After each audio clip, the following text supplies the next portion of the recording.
Kilala si Islao sa buong Capiz, lalo na sa maliit na barangay kung saan siya nakatira, na kung tawagin ay Batabat, bilang mahusay na antingero at manunugis ng aswang. Sa tuwing may sumasalakay na aswang sa isang lugar, ay si Islao ang agad na tinatawag. Gamit ang kanyang kaalaman sa paggamit ng mga agimat at mutya at ang husay niya sa pakikipaglaban, ay palagi siyang nagtatagumpay sa kanyang misyon.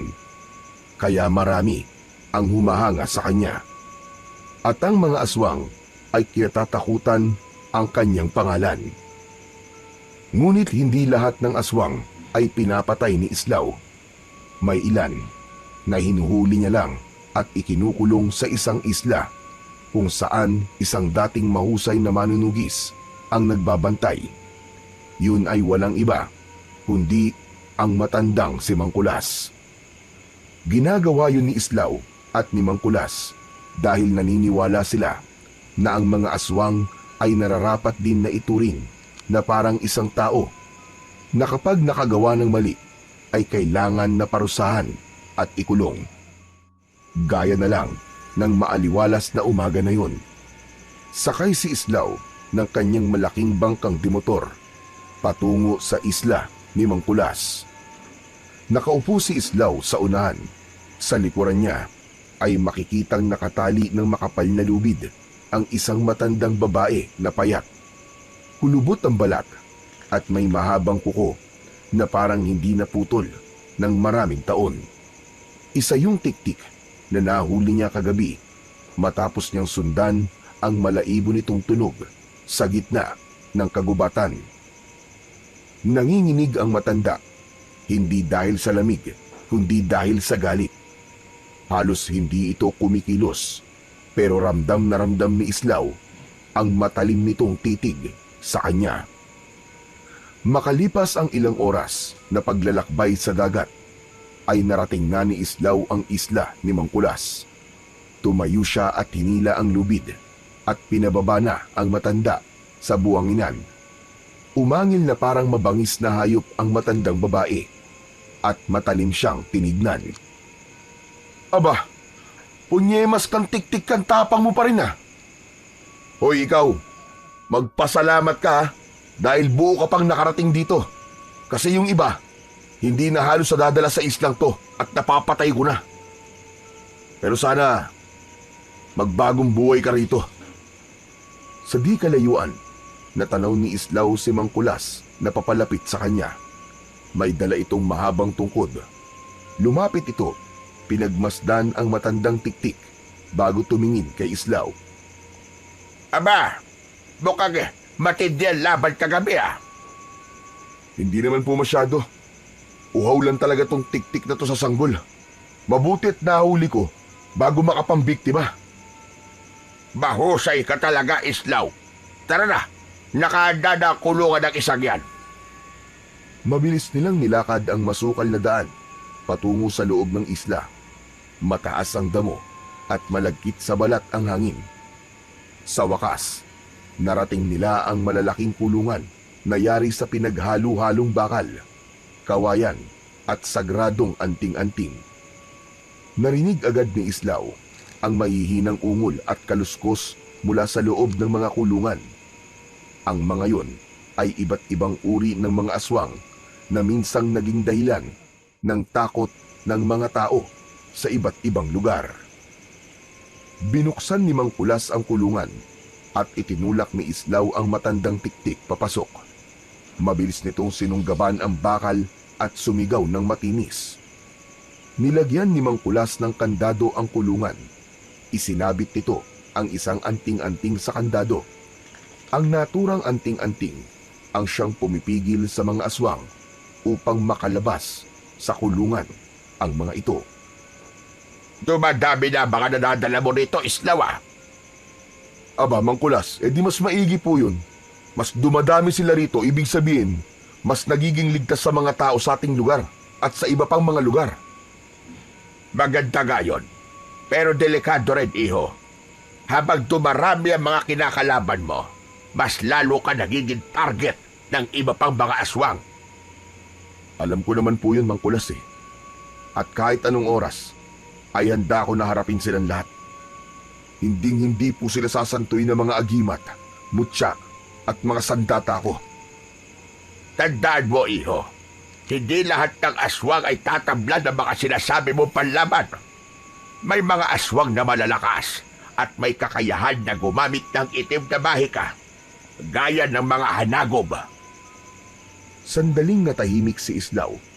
Narinig na niya ang tungkol sa mga hanagob, pero hindi pa siya nakakatapat ng kahit na isa. Sinasabing ang hanagob ay isa sa malalakas na uri ng mga aswang dahil karamihan sa mga ito ay itinuturing na supremo o pinuno ng mga aswang. Wala naman po sigurong pinagkaiba ang hanagob sa bangkilan, maliban sa kanilang kasarian. Kung sakaling may makaharap ako na hanagob, sigurado ko na matatalo ko siya at madadala rito sa isla. Hindi po ba may nahuli na rin akong bangkilan nun na nandito sa isla? Nagpapaalala lamang ako sa iyo, Islaw. Hindi natin masisiguro na palagi kang panalo sa iyong laban. Matapos yun, ay sandaling nagpaalam si Mang Kulas. Nang maiwanan si Islaw sa mga kulungan, ay naisipan niyang tignan isa-isa ang mga aswang na nakakulong doon. Sa bawat selda na kanyang nadaanan, ay may mga matang nagbabaga sa galit at nakatingin sa kanya. Kahit nakakulong, hindi nawala sa mga aswang ang kanilang likas na pagiging mabangis. Sa unang selda, isang lalaking may maitim na balat ang nakaupo sa isang sulok habang matalim ang matang nakatingin kay Islaw. Ang lalaking yon ay si Lucio, na isang aswang na taga-kabilang baryo. Nahuli ito ni Islaw 3 buwan na ang nakalilipas matapos nitong makapatay ng isang lalaki. Nagpatuloy sa paglalakad si Islaw. Sa pangalawang kulungan, isang matandang babae naman na payat at may malalaking mga mata ang naroon. Ang matanda ay napasinghap at napasiksik sa isang sulok nang makita si Islaw. Nagsimula itong bumigkas ng mga dasal sa lumang wika.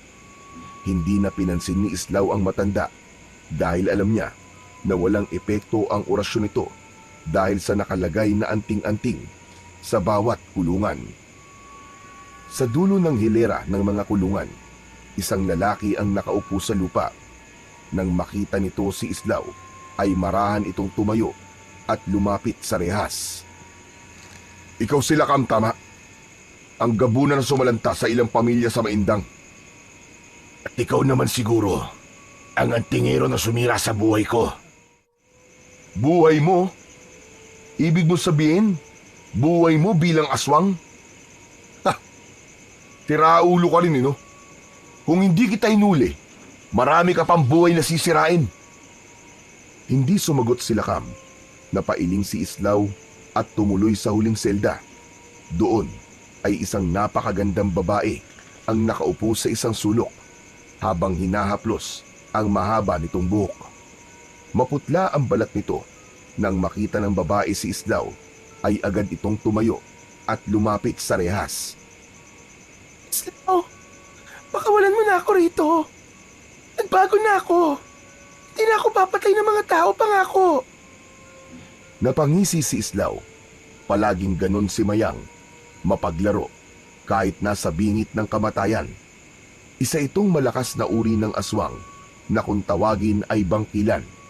Kahit siya ay hindi makapaniwala na nagawa niyang matalo noon si Mayang sa laban at nadala niya ito sa isla. Hindi nagtagal ay lumapit muli si Mang Kulas kay Islaw. Pabalik ka na ba sa baryo, Islaw? Opo, marami pa rin po akong kailangan gawin dun eh. O sige, sige. Mas mabuti na umalis ka na ngayon dahil madilim na ang kalangitan. Baka abutan ka ng malakas na ulan at alon sa dagat. Tumingin muna si Islaw sa mga kulungan. Tinapik niya sa balikat si Mang Kulas bago tumalikod. Naglakad siya pabalik sa kanyang bangka. Nang makasakay siya, ay binuhay niya ang makina at pinaandar yon. Habang unti-unting lumalayo sa isla, narinig pa niya ang mahihinang ungol at kaluskos ng mga aswang mula sa kulungan. Nang makabalik na si Islaw sa baryo nila, ay agad siyang nagtungo sa taniman niya ng mga gulay at kalamansi na nasa likod lamang ng kanyang bahay. Habang hawak ang isang gulok, ay pinagmasdan niya ang kanyang mga tanim. Maliit lang ang kanyang lupain at sapat lang yun upang magkaroon siya ng kita para sa panggastos sa kanyang araw-araw. Sa umaga ay yun ang buhay ni Islaw. Maya-maya pa ay nagsimula na si Islaw na alisin ang mga damong nakapalibot sa kanyang mga tanim. Sa pagsapit naman ng gabi ay naghahanda na si Islaw sa pagroronda sa kanilang baryo. Bagamat ilang gabi nang walang pag-atake ng aswang sa lugar nila, ay gabi-gabi pa rin niya yung ginagawa. Gaya ng palagi niyang sinasabi kay Mang Kulas, ay ayaw niyang maging kampante. Sa loob ng maraming taon, ay ganun ang naging takbo ng buhay ni Islaw. Sa araw, tinututukan niya ang kanyang taniman, at sa gabi naman, ay nanunugi siya ng mga aswang at nagroronda sa kanilang lugar. Ilang taon na rin ang nakararaan, pero naaalala pa rin ni Islaw ang gabi kung saan pinatay ng isang aswang ang kanyang asawa na si Celia. Pauwi na siya noon sa bahay nila ng gabing yun nang marinig niya ang malakas na sigaw ni Celia mula sa loob ng kanilang bahay. 7 buwan buntis noon si Celia sa kanilang unang anak. Nang dumating si Islaw sa kanilang bahay, ay huli na ang lahat. Nagkalat ang dugo sa sahig at sa gitna ng silid ay naroon ang wala ng buhay na katawan ng kanyang asawa. Wala na rin ang kanilang anak sa sinapupunan nito dahil kinuha na yon at kinain ng aswang. Hindi rin malilimutan ni Islaw ang nakita niyang aswang sa ibabaw ng kanilang bubong nang lumabas siya.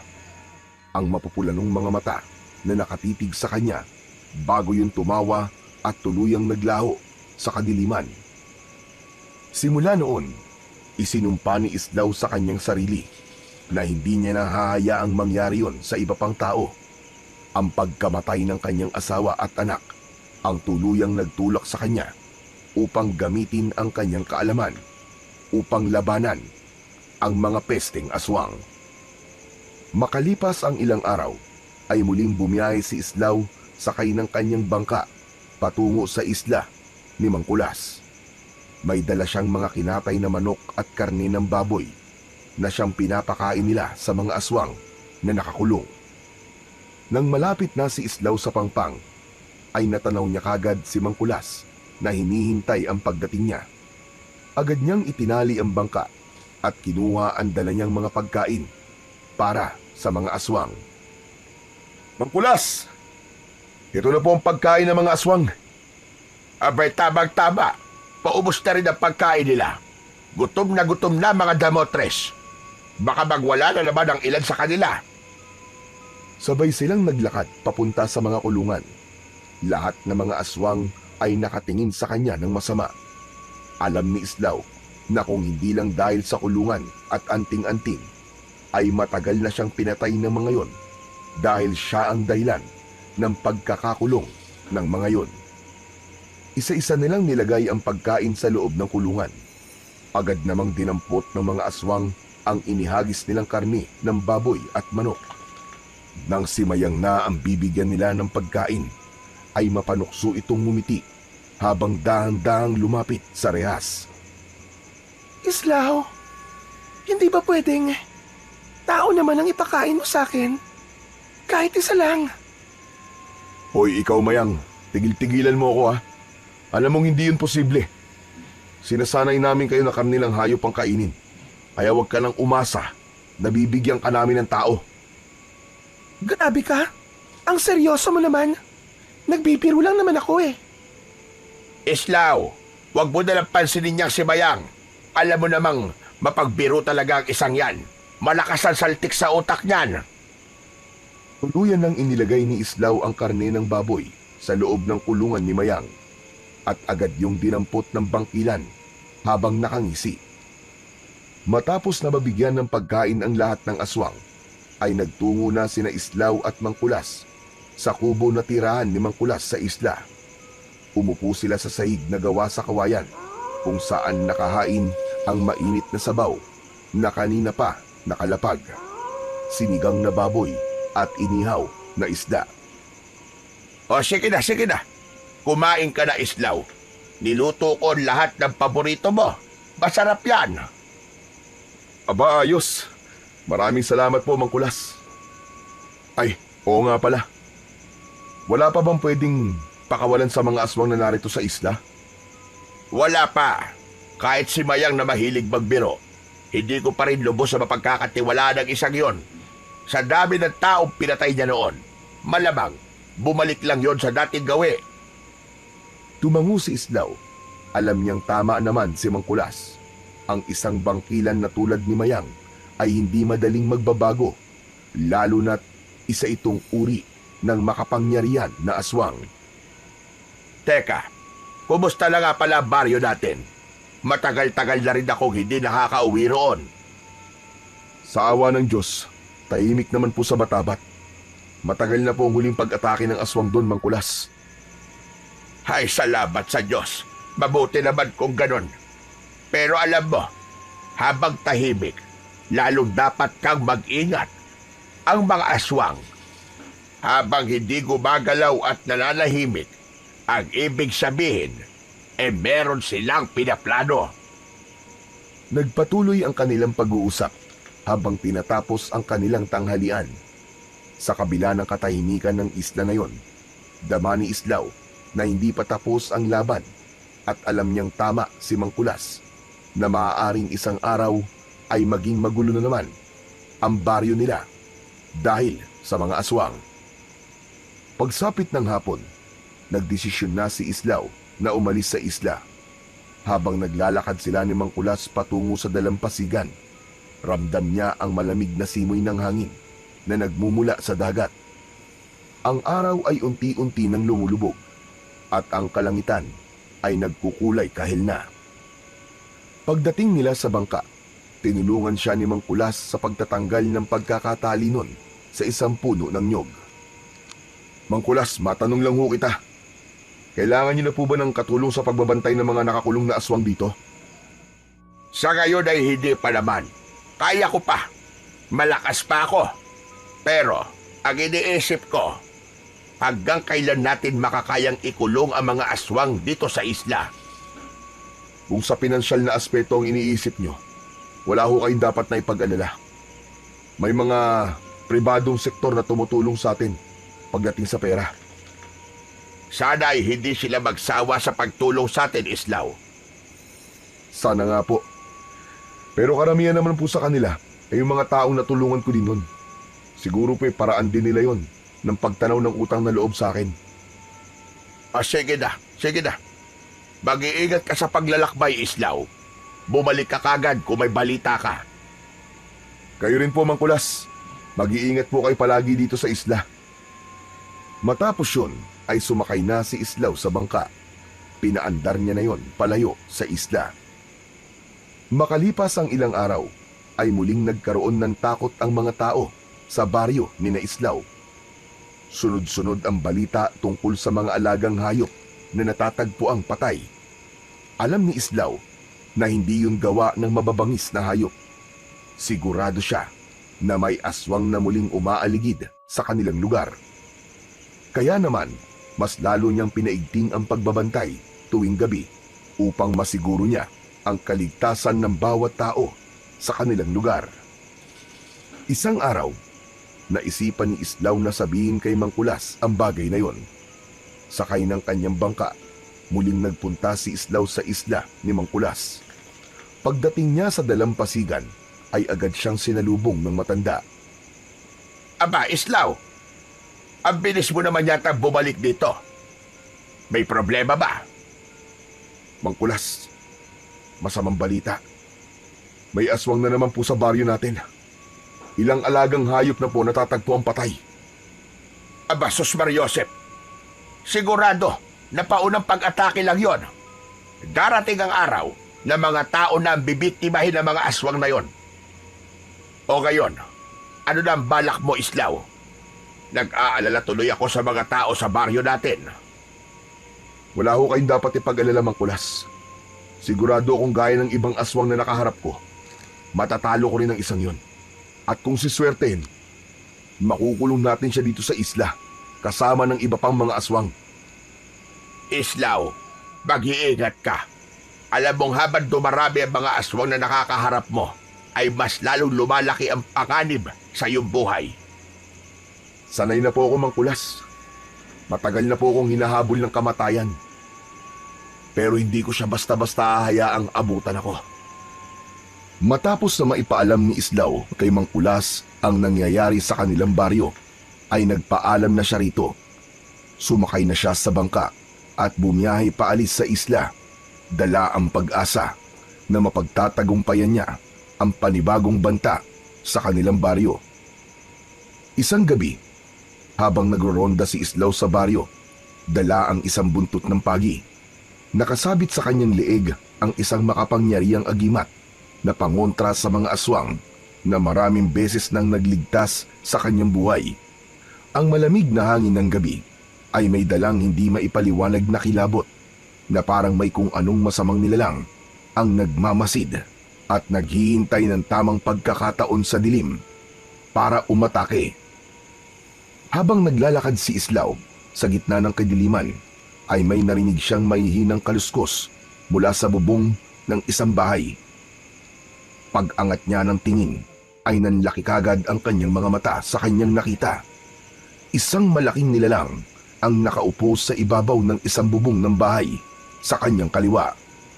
Ang nilalang na yon ay may maitim na balat at umaalingasaw ang masangsang na amoy nito. Meron yung mahaba at matalim na mga pangil. Ang mga mata ay tila nagliliyab sa pulang liwanag. At ang katawan nito ay natatakpan ng parang sinaunang baluti na may nakaukit na mga simbolo. Ang mahahabang daliri nito ay may matutulis at baluktot na kuko. Agad na naramdaman ni Islaw na yun ang aswang na ilang gabi nang umaatake sa kanilang baryo, kaya matapang niya yung sinigawan. Hoy!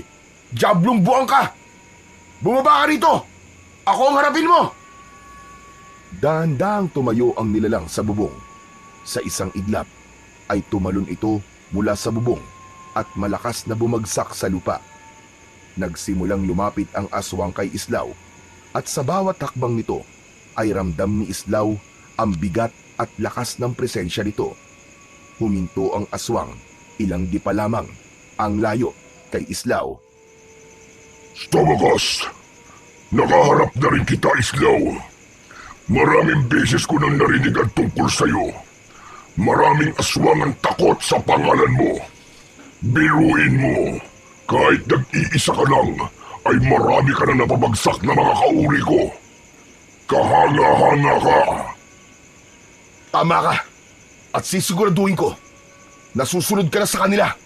Kaya dapat ka lang na matakot sa akin kagaya nila. Ako, matatakot sa'yo.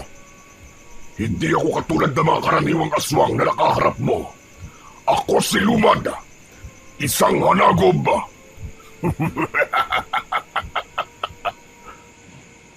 Saglit na nag-isip si Islaw. Alam niya na ang mga hanagob ay isang uri ng sinaunang aswang na mas malakas at mas makapangyarihan sa ibang uri ng aswang. Kung ang karaniwang aswang ay kayang patayin ng buntot ng pagi, ang mga hanagob ay ibang usapan. Masyado kang maraming sinasabi! Ang daldal mo! Papatayin na kita! Mabilis na inatake ni Islaw si Lumad. Buong lakas niyang hinataw si Lumad gamit ang buntot ng pagi. Pero laking gulat niya nang wala yung naging epekto kay Lumad. Parang tumama lang yon sa isang matigas na bato. Bago pa makalayo si Islaw, ay naagaw ni Lumad ang buntot ng pagi mula sa kanyang kamay. Isang iglap lang, gamit ang matatalim nitong kuko, pinutol nito ang sandata ni Islaw sa dalawa. Nanlaki ang mga mata ni Islaw sa pagkagimbal. Mabilis na kumilos si Lumad at hinablot nito ang agimat na nakasabit sa leeg ni Islaw at pinigayon sa malaki nitong palad.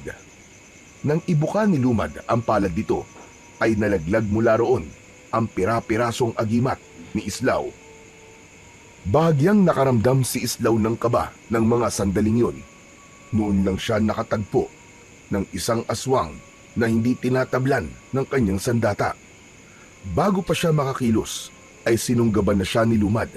Natumba si Islaw sa lupa habang nakadagan sa kanya ang mabigat na katawan ng hanagob.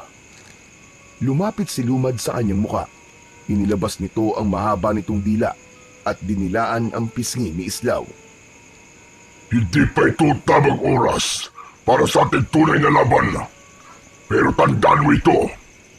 Kapag hindi ka tumigil sa pagtugis sa amin, Islaw, kamatayan ang naghihintay sa iyo at sa buong baryo na ito. Sa isang iglap, naglaho si Lumad sa dilim.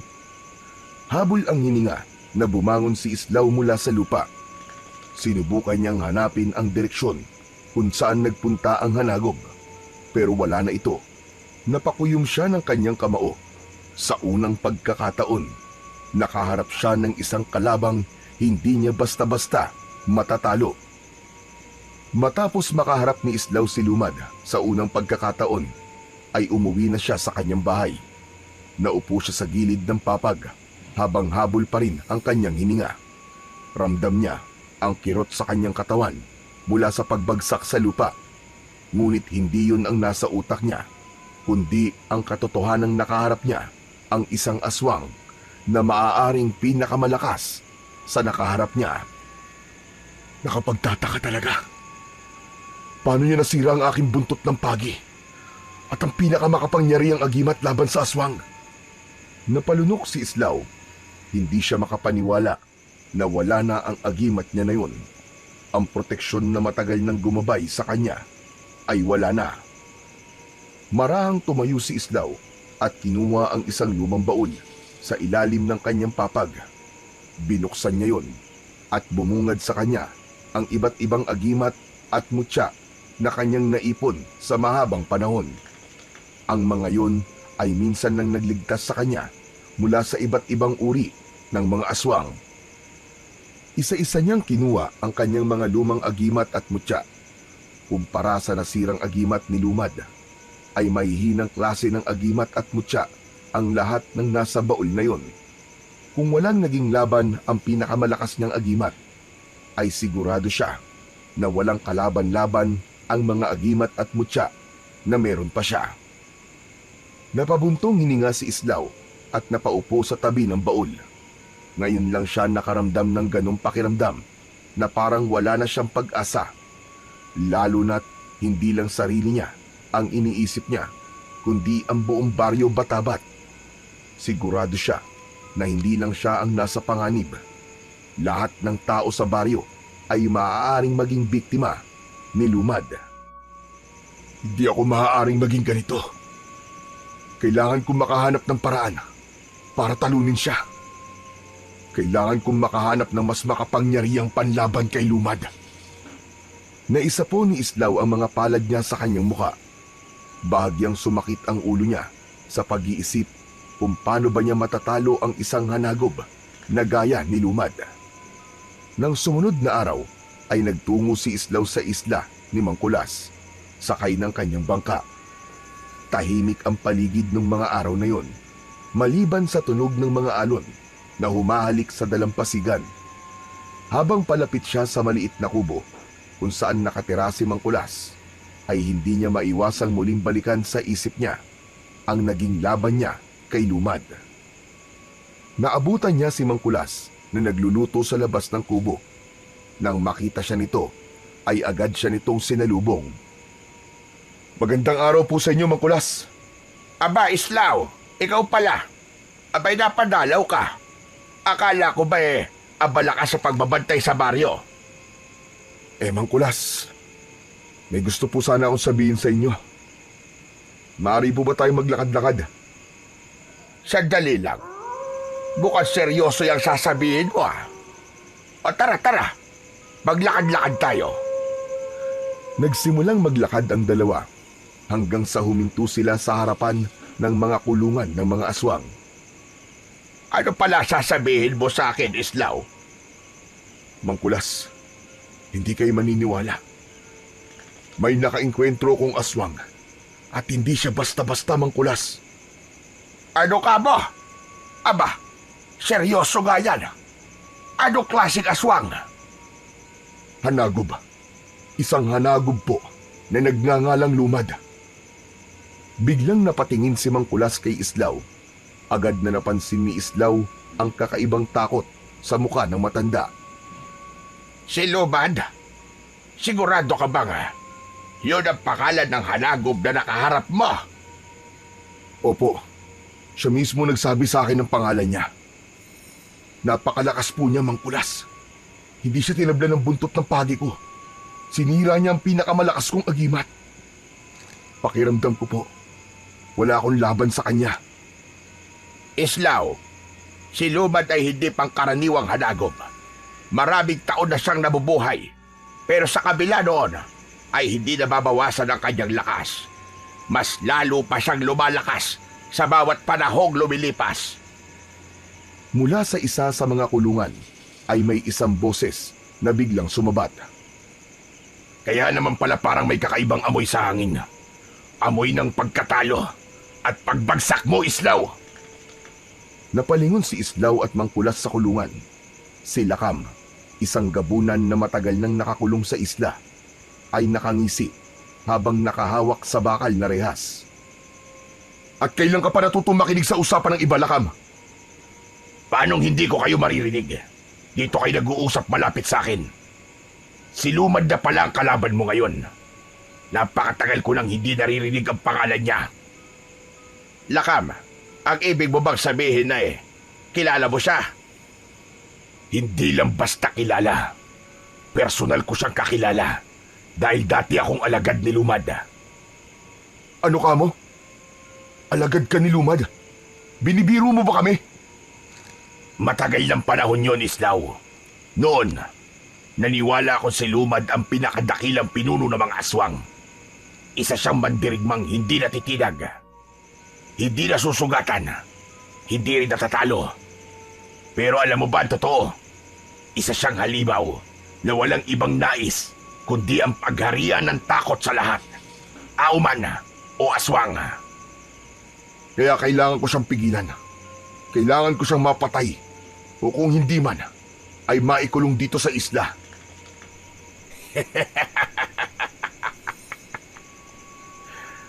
Pabihira ka. Hindi mo siya mapipigilan, Islaw. Wala kang laban kay Lumad. Kahit anong agimat, mutya o sandatang gamitin mo laban sa kanya, hindi mo siya mapapatay. Nananaginip ka kung iisipin mong may laban ka sa kanya. Ano ang ibig mo sabihin, Lakam? Simple lang. Ang kapangyarihan ni Lumad ay higit pa sa iniisip nyo. Hindi siya tulad ng mga aswang na nakalaban mo noon, Islaw. Ang lakas niya ay hindi lang galing sa kanyang katawan, kundi sa bagay na hindi mo basta masisira. Ano yun, Lakam? Sabihin mo. Ang kanyang kaluluwa. Hindi mo siya matatalo nang hindi mo nasisira ang mismong diwa niya. At walang sino man ang nakagawa nun. Kung ganun, Lakam, alam mo ba kung paano siya matatalo?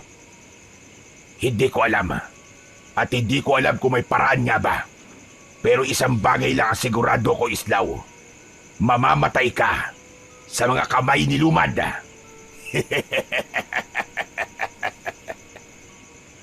Hindi natinag si Islaw sa mga sinabi ni Lakam sa kanya. Sa halip, maigpit niyang tinitigan ang nakakulong na gabunan. Sisiguraduhin kong makakasama niyo rin dito si Lumad sa islang ito. Makukulong din siya rito. Kasama niyo. Nakakatawa ka, Islaw. Hindi mo nga ako kayang patay noon. Si Lumad pa kaya, na ilang libong beses na mas malakas kaysa sa akin. Huwag mo nalang siyang pansinin, Islaw. Tara sa loob ng aking kubo. May ibibigay ako sa'yo. Bago pa muling makapagsalita si Lakam, tumalikod na si Islaw at sumunod siya kay Mangkulas. Ngunit hindi pa rin siya tinigilan ng gabunan. Islaw! Katapusan mo na! Kahit anong gawin mo, Hindi mo matatalo si Lumad.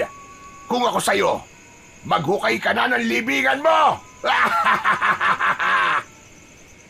Hindi na lumingon si Islaw. Alam niyang wala siyang mapapala sa pakikinig sa mga panunuya ng isang aswang. Ngunit kahit hindi ipakita, hindi pa rin niya kayang alisin ang bigat sa kanyang dibdib. Ang kaba, ang takot. Habang naglalakad sila patungo sa kubo ni Mang Kulas, unti-unting bumigat ang mga hakbang ni Islaw. Naisip niya na baka nga tama sila Kam, baka nga wala siyang laban kay Lumad. Makalipas ang ilang minutong paglalakad, ay pumasok na si Islaw sa kubo ni Mang Kulas. Nakasunod siya sa matanda. Tahimik na kinuha ni Mang Kulas ang isang maliit na kahon mula sa isang lumang baul. Humarap ito kay Islaw at marahan nito yung binuksan. At mula roon ay inilabas nito ang isang kwintas na may mutya na sa unang tingin pa lang ay alam na ni Islaw na gawa mula sa isang uri ng matigas na kahoy. Napatingin si Islaw sa kwintas nang may halong pagtataka. Ano po yan, Mang Kulas? Mukhang kakaibang mutya po yan, ha? Ngayon lang po ako nakakita ng ganyang mutya. Ito ang mutya ng balete. Ipinagkaloob ito sa akin ng isang diwending itim na nakatira sa isang matandang puno ng balete. Isang beses ko lang itong ginamit noon. Noong hinarap ko ang isang pinuno ng mga aswang. Napatingin si Islaw kay Mang Kulas at naghintay siya ng karagdagang paliwanag. Malalim ang tingin ng matanda na para bang binabalikan nito ang isang mapait na nakaraan. Napakalakas ng mutya ng balete, Islaw. Lalo na kapag ginagamit laban sa aswang. Pero sa kasamaang palad, hindi ko kinaya ang kapangyarihan nito noon at muntik na ako mamatay. Mang Kulas, bakit niyo po sinasabi sa akin yan ngayon?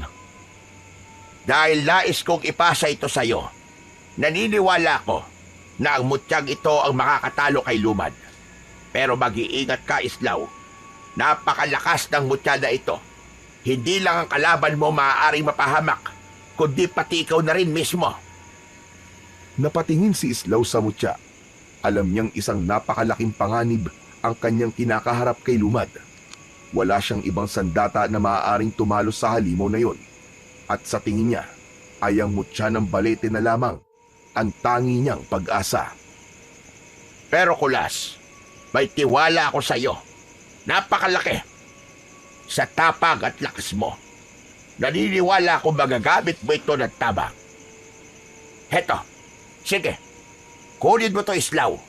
Ikaw na ang bagong may-ari niyan. Walang pagdadalawang isip na kinuha ni Islaw ang mutya at isinuot yun sa kanyang leeg.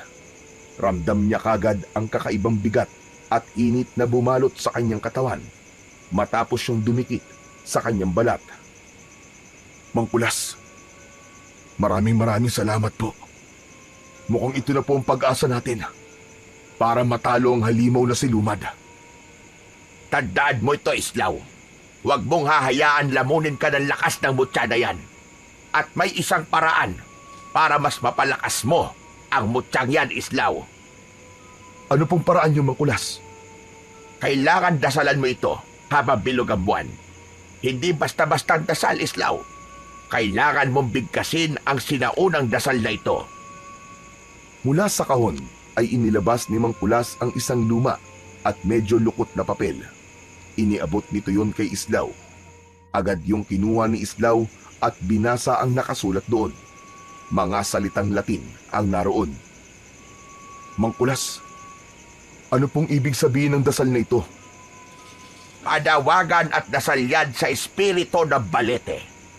Kung maayos mo mabibigkas ang mga yan kapag bilog ang buwan, ay mas lalakas panigurado ang mutya na yan.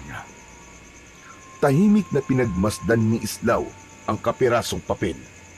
Hindi na siya nagdalawang isip. Alam niyang hindi madali ang laban na haharapin niya at kailangan niya ng panibagong paraan upang labanan si Lumad. Maraming salamat po sa inyo, Mang Kulas. Pangako po, sa susunod na paghaharap namin ni Lumad, ay matatalo ko na siya Sisiguraduhin kong hindi magtatagal ay magiging malaya na ulit ang baryo natin sa takot sa kanya. Tumango si Mang Kulas kay Islaw sa kamarahang inilagay ang kamay sa ibabaw ng ulo nito. Binabasbasan kita, Islaw. Naway gabayan ka ng espiritu ng Balete at ng ating poong may kapal. Mas lalong lumakas ang loob ni Islaw sa basbas na ibinigay sa kanya ni Mang Kulas. Dahil nasa kanya na ang mutya ng Balete, ay mas handa na siyang harapin ang pinakamalaking laban niya sa kanyang buhay. Matyagang naghintay si Islaw sa pagbilog ng buwan, at nang dumating na nga ang gabing yun, ay lumabas siya ng kanyang bahay. Nagtungo siya sa likod ng bahay niya habang nakasabit sa kanyang leeg ang mutya ng Balete. Hawak niya ang lukot na papel na ibinigay sa kanya ni Mang Kulas, kung saan nakasulat ang dasal na kailangan niyang bigkasin upang mapalakas niya ang mutya ng Balete. Hinawakan ni Islaw ang mutya na nakasabit sa kanyang leeg. Ramdam niya ang bahagyang pag-init noon. Huminga siya ng malalim bago tuluyang binasa ang dasal. Spiritus Verest Oditeme Vertutem Tu Amrogo Robur Lux Noctis Lunavim Corpus Imple Potentia. Matatag at buo ang boses ni Islaw nang basahin niya ang dasal na nasa papel. Kasunod nun ay biglang lumakas ang hangin sa paligid. Narinig niya ang pagaspas ng mga dahon sa puno sa paligid. Sa isang iglap, isang matinding enerhiya ang bumalot sa kanyang buong katawan. Para yung apoy na dumaloy sa kanyang mga ugat.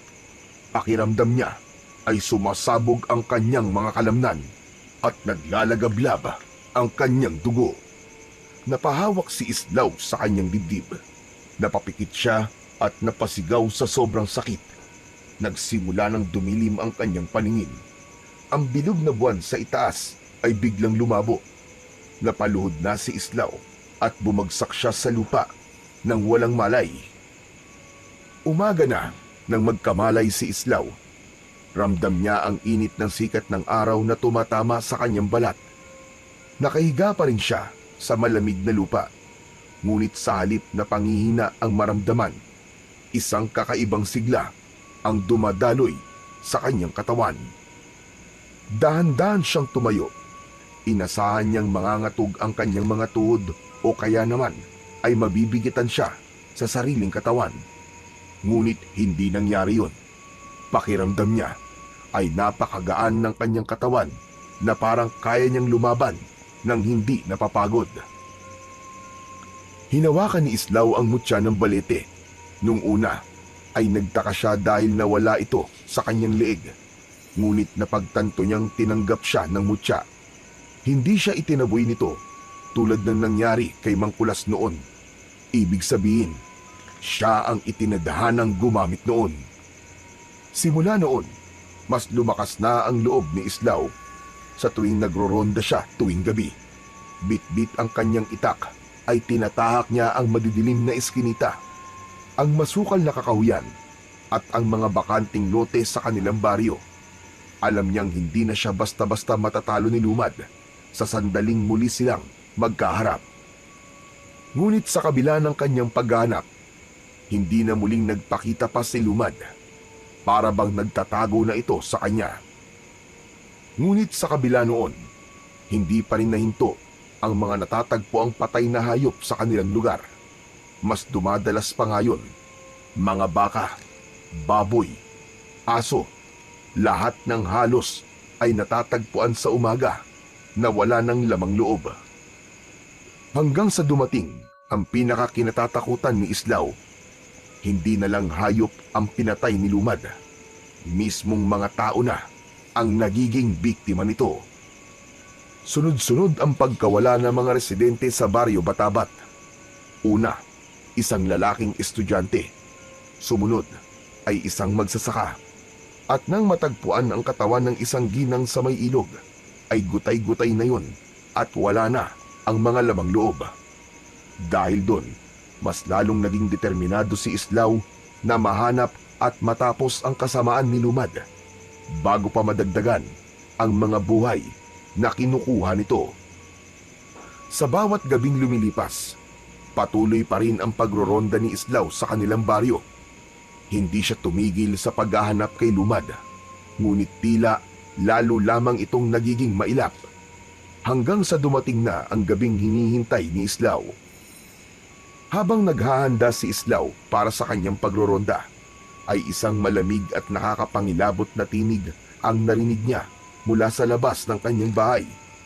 Natigilan siya nang marinig ang boses ni Lumad na tinatawag ang kanyang pangalan. Natigilan si Islaw at bumilis ang tibok ng kanyang puso. Islaw! Lumabas ka! Hindi ba tinahanap mo ko? Rinig na rinig ni Islaw ang pagsigaw ni Lumad. Mabilis naman niyang kinuha ang itak at iniligay yun sa kaluban na nakasabit sa kanyang bewang. Mas naramdaman niya ang init ng mutya ng balete na nasa loob ng kanyang katawan. Binilungan ni Islaw ang kanyang mutya. Minamahal kong mutya, bigyan mo ako ng lakas. Pakiusap, huwag mo akong bibiguin. Matapos yun, ay humugot ng malalim na paghinga si Islaw at marahan niyang binuksan ang pinto. Paglabas niya, ay tumambad sa kanya si Lumad na nakatayo sa loob ng kanyang bakuran. Uy! Long time no see ah! Sa wakas, nagpakita ka na rin sa akin, Lumad.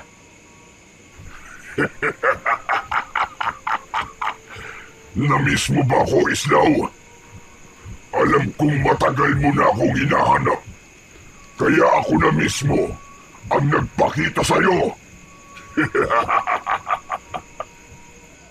Mabilis na hinawakan ni Islaw ang kanyang itak sa kanyang bewang at lumapit ng bahagya kay Lumad. Alam kong minamaliit mo ko, Lumad, pero hindi ako papayag na ikaw ang maghari sa baryong ito. Tatapusin ko na ang kasamaan mo ngayong gabi. Nararamdaman ko ang kakaibang enerhiya sa loob mo, Islaw. Ang mutya ng balete. Hindi ako maaaring magkamali. Isa yung makapangyarihang mutya. Bakit? Natatakot ka ba na may panibago na naman akong mutya na magagamit ko para talunin ka? Huwag kang masyadong mayabang, Islaw. Mas maganda nga yan upang mas maging kapanapanabik ang magiging laban nating dalawa. Napakuyom ng kamao si Islaw at hindi na siya nagpatumpik-tumpik pa. Mabilis siyang sumugod kay Lumad habang sumisigaw. Isang malakas na sipa ang pinakawalan ni Islaw na tumama sa tiyan ni Lumad. Napaatras ito at nakita niya sa mukha nito na hindi nito inaasahan ang bilis ng kilos niya. Sinundan pa niya yon ng isang suntok sa panga na nagpayanig sa katawan ng kanyang kalaban. Hinugot ni Islaw ang kanyang itak at buong puwersang tinaga niya si Lumad, ngunit mabilis na umatras si Lumad. Tumalon si Islaw patungo kay Lumad at bumaon ang talim ng itak sa kaliwang balikat nito. Napaatras si Lumad habang mahigpit na hawak ang sugatang bahagi ng katawan nito. Napatingin ito kay Islaw at kita sa mukha nito ang bahagyang pagkagulat. Nagliyab sa galit ang mga mata ni Islaw. Alam niyang yun na ang tamang pagkakataon upang tapusin ang halimaw na pumatay sa maraming tao sa kanilang baryo. Muli siyang sumugod habang ramdam na ramdam niya ang naglalagablab na lakas ng mutya sa loob ng kanyang katawan. Ngunit sa isang iglap, biglang naglaho si Lumad. Ano? Nasaan siya? Lumad! Nasaan ka? Magpakita ka sa akin, duwag! Nagulat si Islaw nang may naramdaman siyang kamay na mahigpit na sumunggab sa kanyang braso. Napakurap siya at sa isang iglap ay nasa tabi na niya si Lumad. Mariin nitong pinisil ang kamay niya na naging dahilan upang mabitiwan niya ang kanyang itak. Bago pa siya makapalag, ay bumaon na ang matatalim na kuko ni Lumad sa kanyang tagiliran. Napasigaw sa labis na sakit si Islaw Naramdaman niya ang mainit na dugong bumalong mula sa kanyang sugat. Bago pa siya makarecover, ay sunod-sunod na pag-atake ang ibinigay ni Lumad sa kanya. Kinagat siya nito sa kanyang braso, hita, at kinalmot siya sa kanyang dibdib. Duguan na bumagsak si Islaw sa lupa.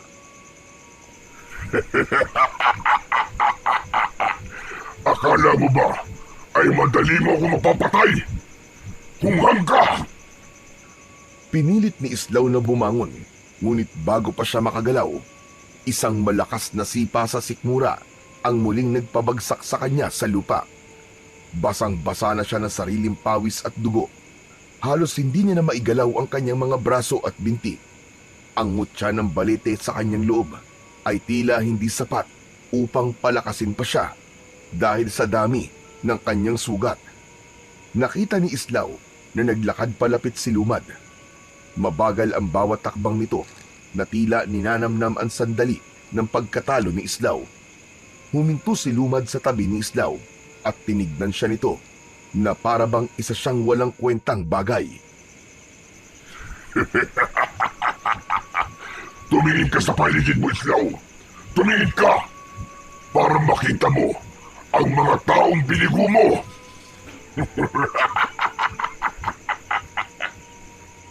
Mahina at nanginginig ang katawan ni Islaw, ngunit napilitan siyang ibaling ang kanyang paningin sa paligid. Doon niya nakita ang mga tao sa baryo na nakasilip sa kanilang mga pinto at bintana at tahimik na nakatingin sa kanya. Kita niya sa mukha ng mga yun ang takot, pangamba at panghihinayang. Ang mga taong minsang naniwala sa kakayahan niya ay tila tinakasan na ng pag-asa ng sandaling yun. Dahil doon ay nadurog ng husto ang puso ni Islaw. Akala mo ba'y matatalo mo ko, Islaw? Kahit na anong mutya o agimat pang gamitin mo, wala kang laban sa akin. Ako ang pinakamalakas at pinakamakapangyarihan sa lahat. Nahihibang ka para isipin na ikaw ang papatay sa kagaya ko. Ngayon, ito na ang katapusan mo, Islaw. At kapag namatay ka, isusunod ko ang lahat ng tao sa baryo ito at wala akong ititira ni isa!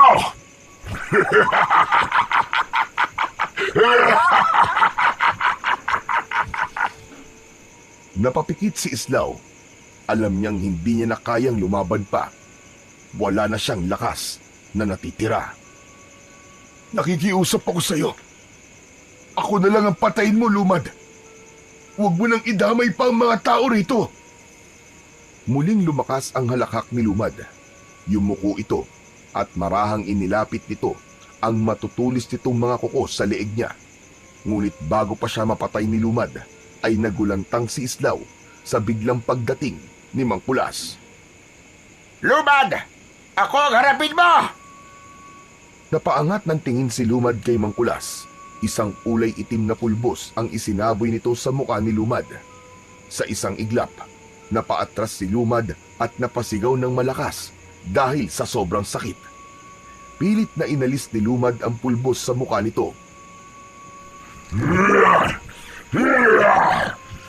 Hayop ka!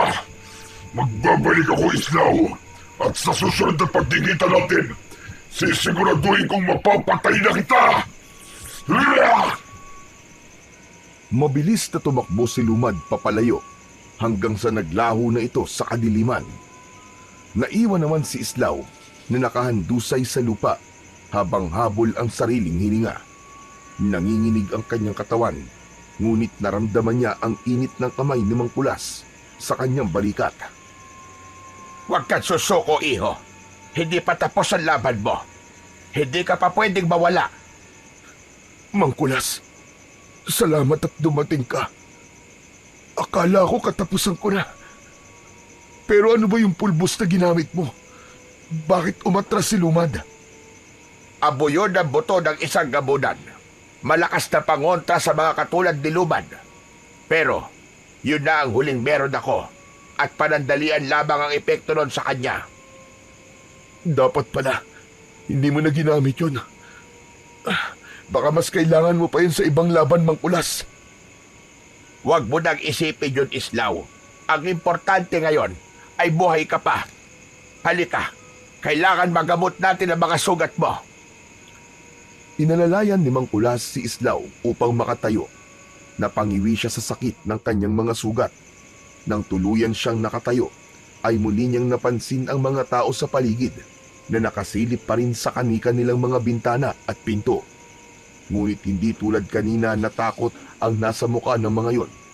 Dahil ng sandaling yon, ay nakita ni Islaw ang pagkadismaya sa mukha ng lahat ng taong nakatingin sa kanya. Ibinaba ni Islaw ang kanyang tingin. Hindi niya magawang tignan ang mga mata ng mga taong minsan niyang pinangakuan na kaya niyang protektahan. Alam niyang nabigo siya na tuparin ang pangako na yon sa gabing yon. Tahimik siyang sumunod kay Mang Kulas, papasok sa bahay niya. Nang makarating sila sa loob, ay agad na nilinis ni Mang Kulas ang lahat ng sugat ni Islaw. Mabuti na lang at pinakinggan ko ang kutob ko. Kaya umalis ako ng isla at pinuntahan ka rito. Mang Kulas, paano po mga nakakulong na aswang sa isla? Walang bantay ang mga yon. Huwag kang mag-alala.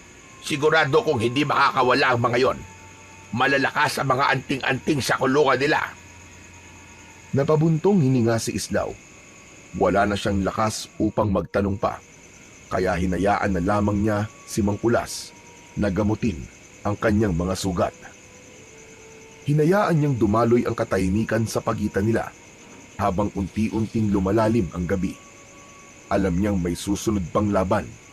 Ngunit sa ngayon, kailangan maghanda siya. Kailangan bumangon siyang muli upang makabawi siya sa mga tao sa kanilang baryo. Nang mga sumunod na araw, ay hindi na muna lumabas si Islaw ng kanyang bahay. Hindi dahil sa nagpapagaling siya sa kanyang mga sugat, kundi dahil sa nahihiya siyang magpakita sa mga tao. Nahihiya siya dahil alam niyang iniisip ng mga tao na tinagurian siyang kinatatakutan ng mga aswang. Pero sa kauna-unahang pagkakataon ay nasaksihan ng marami ang kanyang pagbagsak. Paminsan-minsan ay nagtutungo si Mang Kulas sa bahay ni Islaw upang gamutin at palitan ang benda ng sugat niya. Mang Kulas, kung ganun po pala, ay wala ring laban ng mutya ng balete kay Lumad. Kahit nasa loob ko ng mutya, ay hindi pa rin ako nagtagumpay na talunin siya. Yan din ang naisip ko. Patawarin mo ko kung binigyan kita ng pag-asa. Ang mutya ng balete, ang tanging mutya na alam kong pwedeng makatalo kay Lumad. Pero nagkamali pala ako. Mang Kulas, wala naman po kayong dapat na ihingi ng tawad sa akin. Alam ko na ninais niyo lamang po makatulong. Pero Mang Kulas, ang mga tao po rito sa baryo, nahihiya po ako sa kanila. Hindi ko po kaya magpakita sa kanila sa ngayon. Ilang araw na po akong hindi lumalabas dahil sa kahihiyan po na inabot ko nung gabing naglaban kami ni Lumad. Nagpakawala ng malalim na paghinga si Mang Kulas. Marahan itong tinapik sa balikat si Islaw. Siguro, mas makabubuti kung doon ka na muna manatili sa isla habang nagpapagaling ka ng mga sugat mo at nag-iisip tayo ng susunod nating plano para matalo na natin si Lumad. Pero Mang Kulas, paano po mga tao rito sa baryo kung wala ako? Baka bigla pong bumalik si Lumad at umatake. Sino po magtatanggol sa mga tao kung nasa isla ko? Islaw, sa kalagayan mo ngayon ay hindi mo pa kayang labanan ulit si Lumad. Kailangan mo munang gumaling. Baka kapag hinarap mo siya sa ganyang kalagayan mo, ay tuluyan ka na niyang mapatay. Kaya kung ako sa'yo, ay sumunod ka na lamang sa sinasabi ko sa'yo. Doon ka na muna sa isla magpagaling para hindi ko na rin kailangan pang magtungo rito at iwanan na walang bantay ang mga aswang sa isla. Natahimik si Islaw at nahulog siya sa malalim na pag-iisip. Maya-maya pa ay napagtanto niya na merong punto si Mang Kulas. Kaya sa huli ay pumayag siya sa ideya nito at sa araw na yon ay sumama muna si Islaw kay Mang Kulas sa isla kung saan nakakulong ang mga aswang na nahuli niya noon. Nang araw din na yon ay sumama na si Islaw kay Mang Kulas sa pagpunta sa isla. Napagtanto niyang hindi pa siya handa para sa muling paghaharap nila ni Lumad, kaya kailangan niyang mas palakasin ang kanyang sarili. Sa pagdating nila sa isla ay agad niyang tinulungan si Mang Kulas sa pagpapakain sa mga aswang na nakakulong doon. Bitbit nila ang mga karning nakalaan para sa mga nilalang na yun. Isa-isa nilang inilagay ang pagkain ng mga aswang. Habang abala si Islaw sa paglalagay ng pagkain sa kulungan, ay narinig niya ang malutong na tawa ni Lakam. Islaw, ano ba nangyari sa'yo? Halos hindi na kita makilala sa dami ng sugat mo ah. Tumingin si Islaw kay Lakam, ngunit hindi niya ito sinagot. Nilapag na lang niya ang pagkain sa harap nito. Sigurado kong nakaharap mo na naman si Lumad at mukhang hindi naging maganda ang laban. Maswerte ka at nabuhay ka pa. Bago pa makasagot si Islaw, sumingit sa usapan si Mayang na nasa kabilang kulungan. Ano? Totoo bang nakalaban mo si Lumad, Islaw? Oo, Mayang.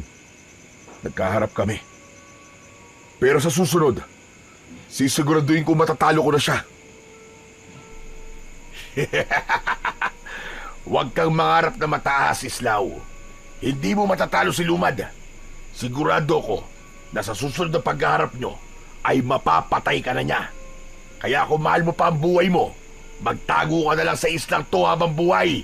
Kasama namin. Huwag ka naman magsalita ng ganyan, Lakam. Tandaan mong, kung hindi dahil kay Islaw, wala tayong makakain dito. Mag-isip-isip ka nga, Mayang. Pinapakain nila tayo rito para mas matagal tayo mabuhay at maging matagal ang paghihirap natin dito. Hindi na pinansin ni Islaw ang mga sinabi ni Lakam. Alam niyang hindi nito lubos na nauunawaan ang laban nila ni Lumad. Sa bawat araw na lumilipas, ay unti-unting bumubuti ang kalagayan ni Islaw sa isla ni Mang Kulas. Kahit may sugat pa ang kanyang katawan, hindi siya nanatili sa loob ng kubo. Tinutulungan niya si Mang Kulas sa anumang gawain, mula sa paghahanda ng pagkain hanggang sa pangangalaga sa mga halamang gamot, pagpapakain sa mga aswang at kung ano-ano pa. Sa umaga, madalas siyang nakaupo sa tabi ng dagat. Pinagmamasdan niya ang paghampas ng alon sa dalampasigan habang hinahaplos ng hangin ang kanyang balat.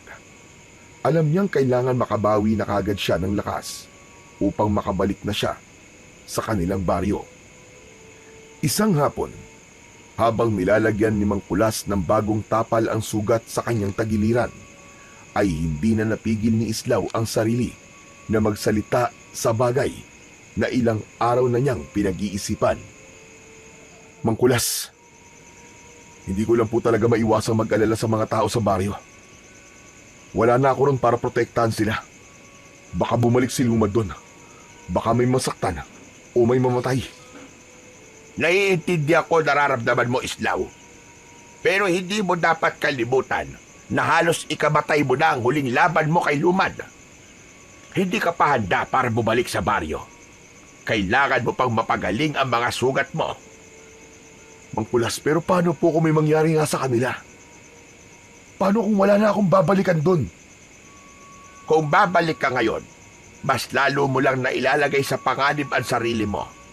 Hindi mo matutulungan ng mga tao ngayon sa kalagayan mong yan.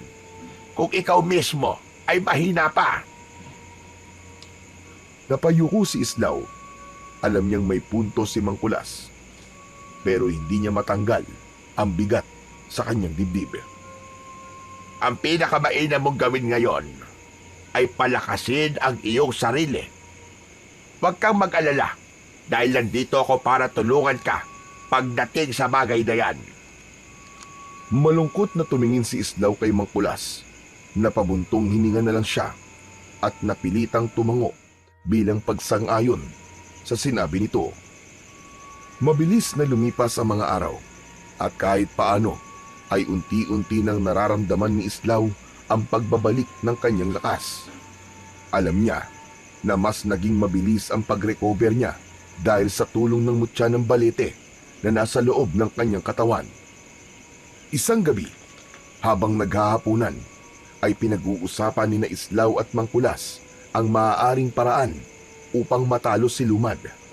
Kahit medyo maayos na ang lagay ni Islaw, ay alam niyang hindi lang pisikal na lakas ang kailangan niya, kundi kailangan nila ng epektibong estratehiya. Alam mo na ang kakayahan ni Lumad, Islaw. Hindi siya pangkaraniwang aswang. Kahit ang pinakamalakas na mutya at pinakamakapangyarihang agimat natin ay walang laban sa kanya. Kaya nga ho, Mangkulas, kahit pag ginamit mo na ang abo ng buto ng isang gabunan, ay hindi siya nagkaroon ng matinding pinsala. Napabuntong hininga si Islaw. Ilang saglit silang nanatiling tahimik at parehong nag-isip ng maaari nilang gawin. Maya-maya pa ay nagpatuloy sila sa pagbibigay ng suwestyon mula sa mga ritual, bagong mutya o pagsubok na humanap ng mas malakas na anting-anting. Ngunit sa bawat ideyang naisip nila ay mas naging malinaw na walang makakapantay sa lakas ni Lumad. Kung may makakatulong lang sana sa atin na kasing lakas niya, baka magkaroon tayo na kahit na konting tsansang matalo siya. Natigilan si Islaw. Biglang may pumasok na ideya sa kanyang isip sa sinabing yun ni Mangkulas. Mangkulas, sandali. Alam ko na kung paano natin matatalo si Lumad. Kaya anong ibig mo sabihin, Islaw? Gaya ng sinabi mo, bakit hindi tayo humingi ng tulong sa mga pwedeng tumapat kay Lumad? Kumuha tayo ng mga aswang mula sa kulungan. Mga aswang na malalakas na pwedeng pumantay sa lakas ni Lumad.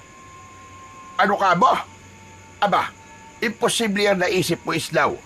Hindi lalaban ang mga aswang na yon sa kauri nila, lalo na sa kagaya ni Lumad. Lalaban sila kung bibigyan natin sila ng kapalit na hindi nila matatanggihan. At ano naman ang magiging kapalit na yon? Huminga ng malalim si Islaw bago sumagot. Ang kalayaan nila. Kung yan ang kapalit na ibibigay mo sa kanila, sigurado ako napapayag na sila. Pero sandali lang, Islaw. Meron ka na bang napiling mga aswang na nakakulong dito sa isla? Meron na po. Alam ko na kung sino may sapat na lakas para makatulong sa atin. Nagkatinginan sina Islaw at Mangkulas.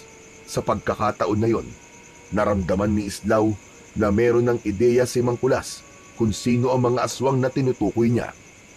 Alam nila na sa susunod nilang hakbang ay maaaring magdala ng mas malaking panganib yun para sa kanila. Pero yun na lang ang natitira nilang pag-asa. Laban kay Lumad. Kinabukasan ay naglakad sina Islaw at Mangkulas patungo sa kulungan ng mga aswang. Huminto sila sa harapan ng magkatabing kulungan ni Mayang at Lakam. Dahan-dahang lumapit si Islaw sa harapan ng mga yon, habang si Mangkulas naman ay nanatiling nakatayo sa kanyang tabi. Mayang, Lakam, makinig kayong mabuti. May iaalok kami sa inyo ni Mangkulas. Isang bagay na sigurado ko magugustuhan nyo at hindi nyo matatanggihan. Kung gagawin nyong ipapagawa namin, ang kapalit ay ang inyong panghabang buhay na kalayaan. Nagliwanag ang mukha ni Mayang sa narinig. Ano ka mo? Kalayaan? Mukhang maganda yan ah. Ano bang ipapagawa niyo sa amin, Islaw? Huwag ka magpalin lang, Mayang. Sigurado kung hindi natin sila mapagkakatiwalaan. Malamang, isa lang itong paraan nila. Nalinlangin tayo. Hayaan mo muna magsalita si Islaw, Lakam. Pakinggan mo muna siya bago ka magsalita ng kung ano-ano. Huminga ng malalim si Islaw bago nagpatuloy sa pagsasalita. Ang totoo niyan, kailangan namin kayo. Gusto naming tulungan niyo kami ni Mangkulas sa laban namin kay Lumad. Naniniwala ako na kung pagsasamahin natin ang ating lakas at kakayahan, magagawa nating talunin si Lumad.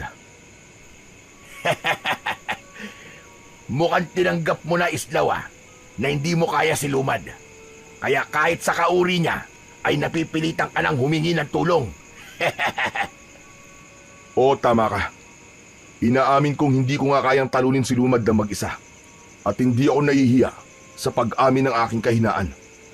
At wala ring masama sa paghingi ko ng tulong sa iba, Lakam.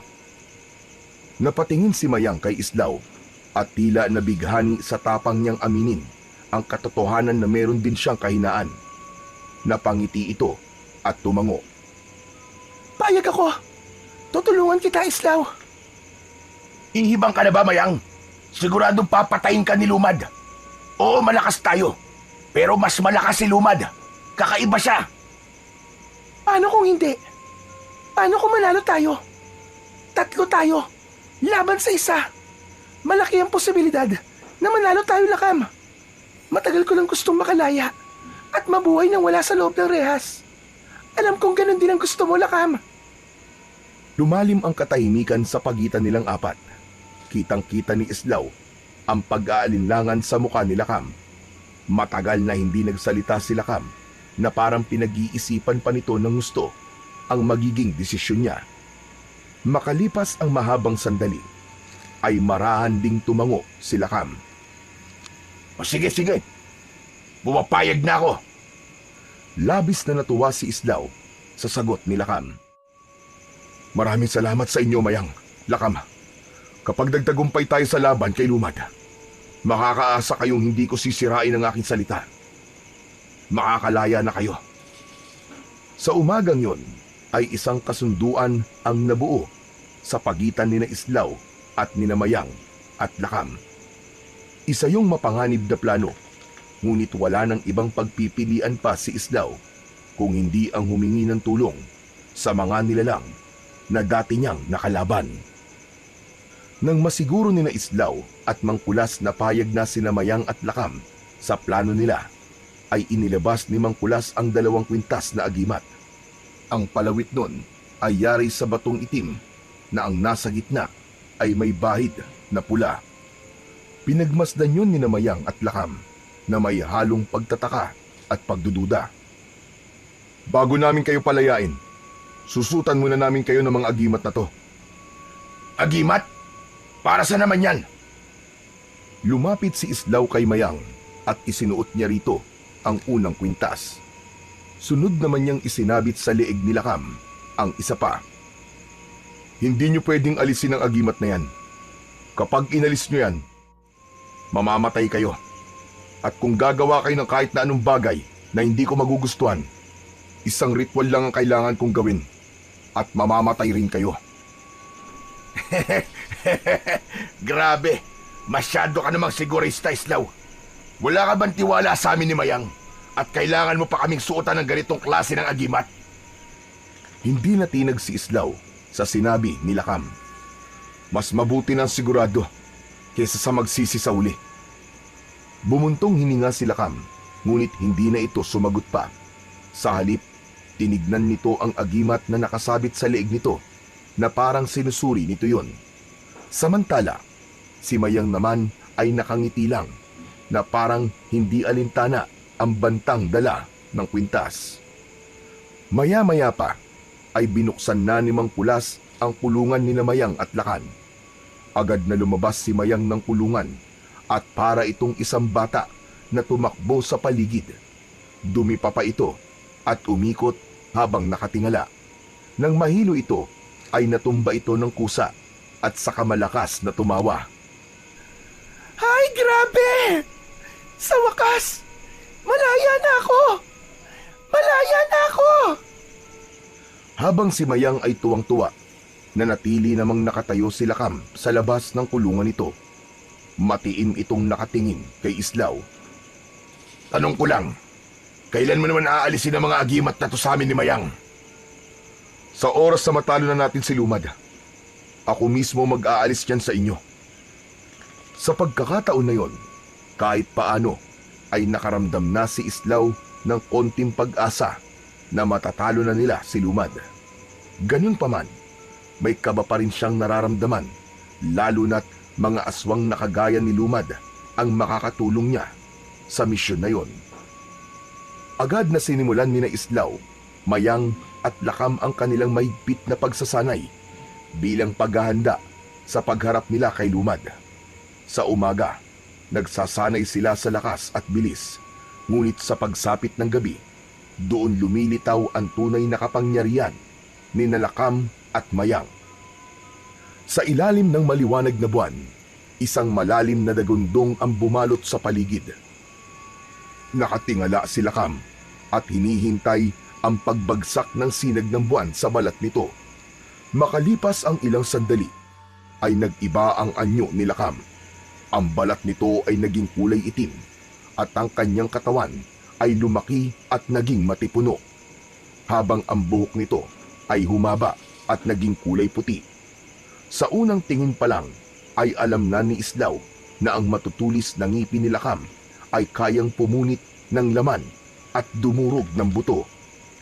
Sa isang iglap, nawala si Lakam sa kanyang kinatatayuan. Napatingin si Islaw sa paligid at pilit niya itong hinahanap, hanggang sa may naramdaman na lang siyang hangin mula sa kanyang likuran. Bago pa makalingon si Islaw, ay malakas na sinuntok ni Lakam ang lupa na naging dahilan upang magkaroon ng konting pagyanig. Masyado ka mabagal, Islaw. Kung ako si Lumad, ay napaslang na kita sa isang atake lang. Mula naman sa mga puno ay lumabas bigla si Mayang. Marahan itong lumulutang sa ere gamit ang malalaki nitong pakpak na maihahalin tulad sa pakpak ng paniki. Ang mga kuko nito sa kamay ay mahahaba, matutulis na parang mga patalim. Biglang bumilis ang paglipad ni Mayang pataas. Malakas itong sumigaw at lumipad ng mabilis pababa palapit kay Islaw. Nanlaki ang mga mata ni Islaw nang makita ang matutulis na kuko ni Mayang na ilang pulgada lang ang layo sa kanyang muka. Natatawang ibinaba ni Mayang ang kamay nito. Sinubukan ni Islaw na atakihin si Mayang, pero bigla itong naglaho at nang muli niya itong nakita ay isa na itong dambuhalang baboy ramo. Sa sobrang bilis ng pagbabagong anyo nito ay hindi agad nakapag-isip si Islaw, kaya't naitulak siya nito ng malakas. Pagbagsak ni Islaw sa lupa ay napahagik si Mayang na bumalik sa pagiging bangkilan. Pasensya ka na, Islaw. Masyado lang ako nadala. Kasi matagal na akong hindi nakakalaban. Napakamot na lang ng ulo si Islaw habang tumatayo. Ayos lang. Natutuwa ako sa ipinapakita niyong lakas at kakayahan. Sa loob ng mga sumunod na araw, mas naging mahigpit ang pagsasanay ng tatlo. Sa gitna ng kagubatan sa isla, ay nag-ensayo si Lakam. Inatake nito ang malalaking puno gamit ang kamao nito na parang bakal sa tigas. Sa madamong bahagi ng isla naman, tinuruan ni Islaw si Mayang ng mas mabilis na paraan ng pag-atake gamit ang kanyang iba't ibang anyo. Sa mga bangin, sinubukan ni Mayang ang kanyang kakayahang lumipad at biglang pagsalakay mula sa taas, habang si Islaw ay iniiwasan yun gamit ang kanyang liksi. Sa mga gabi na nasa rurok ang kanilang kapangyarihan, ay nagsasanay sila ng tunay na laban. Si Lakam at Mayang ay sabay na umaatake kay Islaw at sinusubukan kung paano siya makakaiwas sa dalawang mabibilis at malalakas na aswang. Isang gabi, matapos ang isang matinding pagsasanay, napabagsak si Islaw sa lupa. Humihingal siya, ngunit halatang nasasanay na siya sa bilis at lakas ni Lakam at Mayang. Tumingin si Islaw sa buwan. Alam niyang ang oras nila ay nauubos na. Malapit na ang laban nila kay Lumad. Ngunit sa sandaling yun, ang pinakamahalaga ay patuloy silang lumalakas. Isang madaling araw, sa loob ng kubo ni Mang Kulas, ay narinig ni na Islaw at Mang Kulas ang malakas na paghilik ni Lakam, habang si Mayang naman ay nakatihaya ng higa at bahagyang nakanganga. Sa sobrang pagod sa pagsasanay, ay nakatulog ng mahimbing ang dalawang aswang. Sa isang sulok ng kubo, nakaupo sina Islaw at Mang Kulas. Hindi sila makatulog. Sa halip, tahimik nilang pinagmamasdan ang dalawang nilalang na noon ay itinuturing nila ni Mang Kulas na mga kaaway. Napailing si Mang Kulas at bahagyang natatawa. Kung may magsasabi sa akin noon na isang bangkilan at isang gabunan ang magtutulungan, tatawanan ko lang siya. Bakit naman, Mang Kulas? Dahil noon pa man, mortal na magkaaway ang lahi nila. Ang gabunan ay malakas, matibay, at tapat sa kanilang pangkat. Pero kinatatakutan sila dahil sa kanilang walang awang pag-uugali. Ang bangkila naman, tuso, mabilis, at biyasa sa pagbabagong anyo. Pero hindi kailanman sila nagkasundo.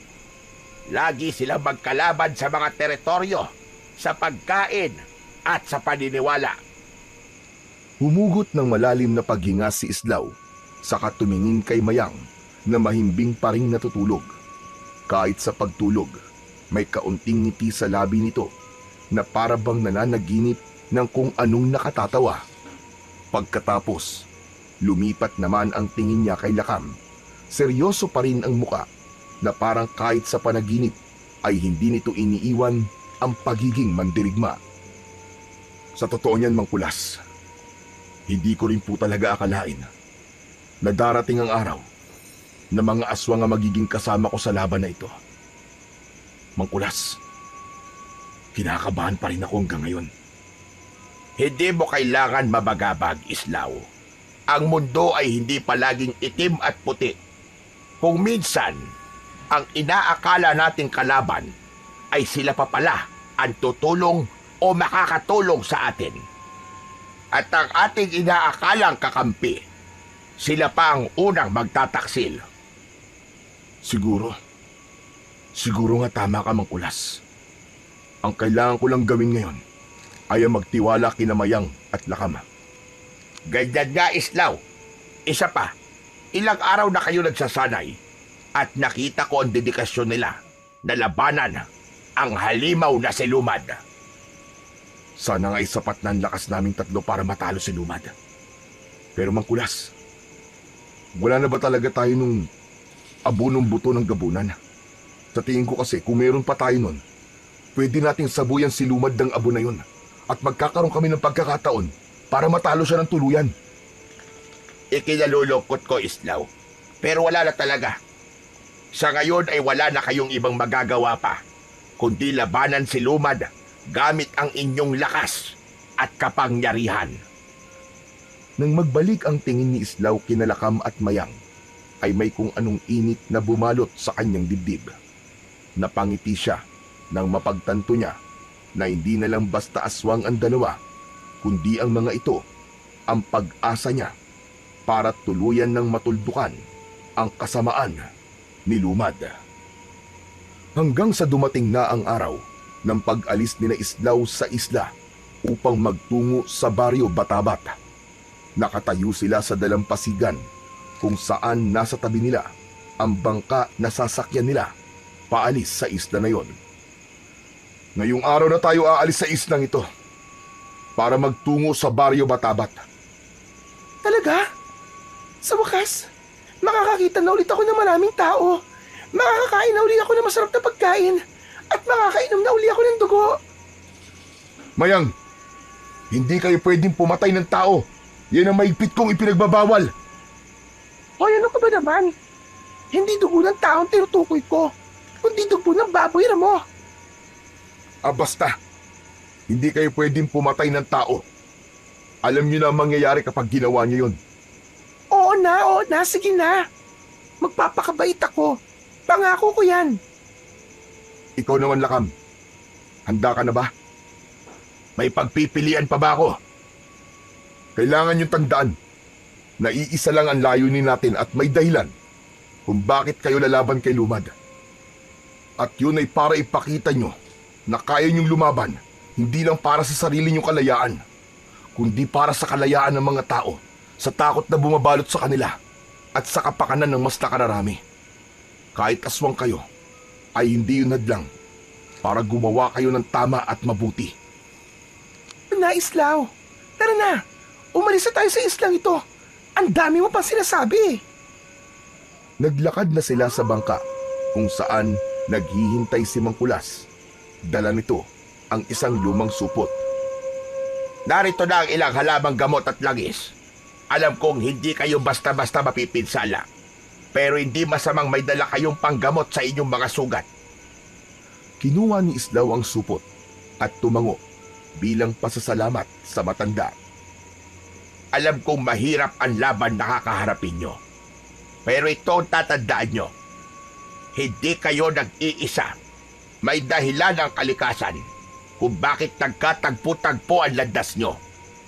Magtiwala kayo sa isa't isa at palagi kayong magtulungan. Salamat po, Mangkulas. Malaki po na itulong niyo sa amin, sa aming pagsasanay. Lumapit si Mayang at mabilis na yumakap kay Mangkulas. Ikinagulat naman yun ng matanda. Salamat sa lahat, matanda. Kahit palagi mo akong sinisermonan. Hay nako, pasaway ka pa rin talaga kahit kailan, Mayang. Walang anuman. Si Lakam naman ay tumangulang kay Mangkulas bilang respeto. O sige na, umalis na kayo at mag-iingat kayong tatlo. Hangad ko ang inyong tagumpay. Sumakay na sila sa bangka. Nang magsimulang umusad ng bangka palayo sa isla, tinanaw ni Islaw ang lumiliit na imahe ni Mangkulas sa dalampasigan. Isang kabanata ng kanilang buhay ang nagtapos. Ngunit isang mas malaking laban ang naghihintay sa kanila sa pagbabalik nila sa Baryo Batabat. Nang makarating sila Islaw sa Baryo Batabat, ay sumalubong sa kanila ang nakabibinging katahimikan. Bumungad sa kanila ang mga bakas ng pananalasang nangyari roon. Mga bahay na wasak at mga taong bakas ang takot sa muka. Halos madurog ang puso ni Islaw habang iginagala niya ang kanyang mata sa paligid. Di ko akalain ganito na ang itsura ng baryo namin. Malinaw na hindi lang isang beses sumatake ang lumat na yun dito, Islaw.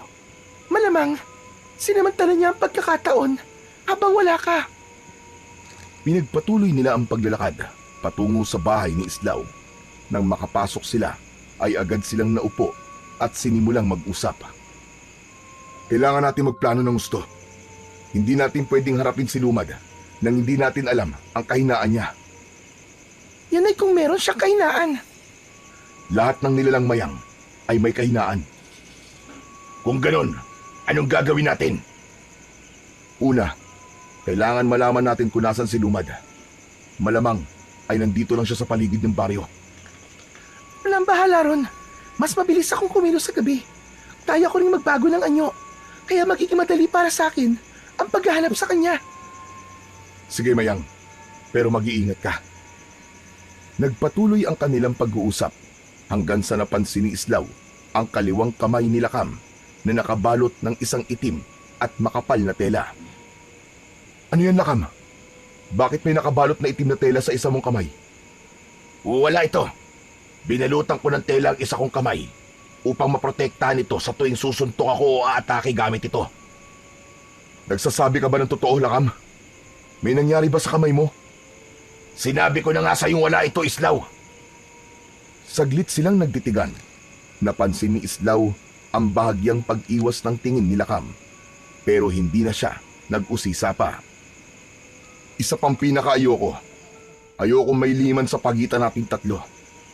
Tandaan nyo, tayong tatlo ngayon ay iisa.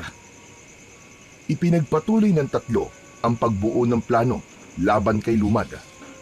Natuwa si Islaw dahil napagtanto niya na mas masarap pala sa pakiramdam na hindi siya nag-iisa sa kanyang layunin na protektahan ang Baryo Batabat.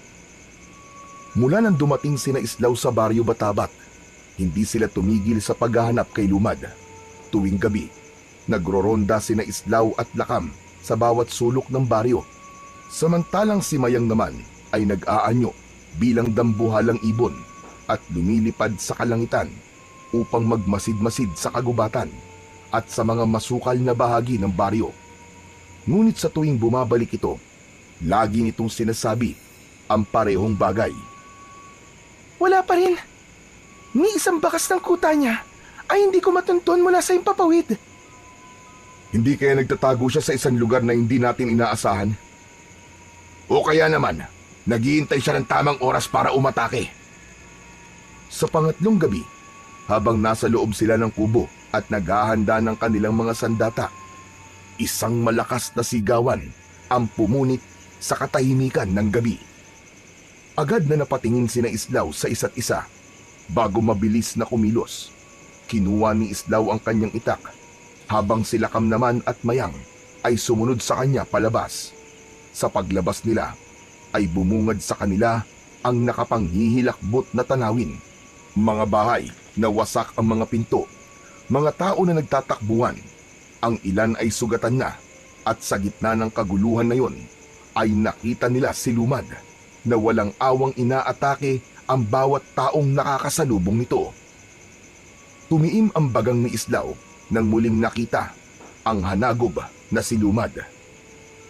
Lumad! Kami ang harapin mo, halimaw ka! Dahan-dahang tumingin si Lumad sa kanila.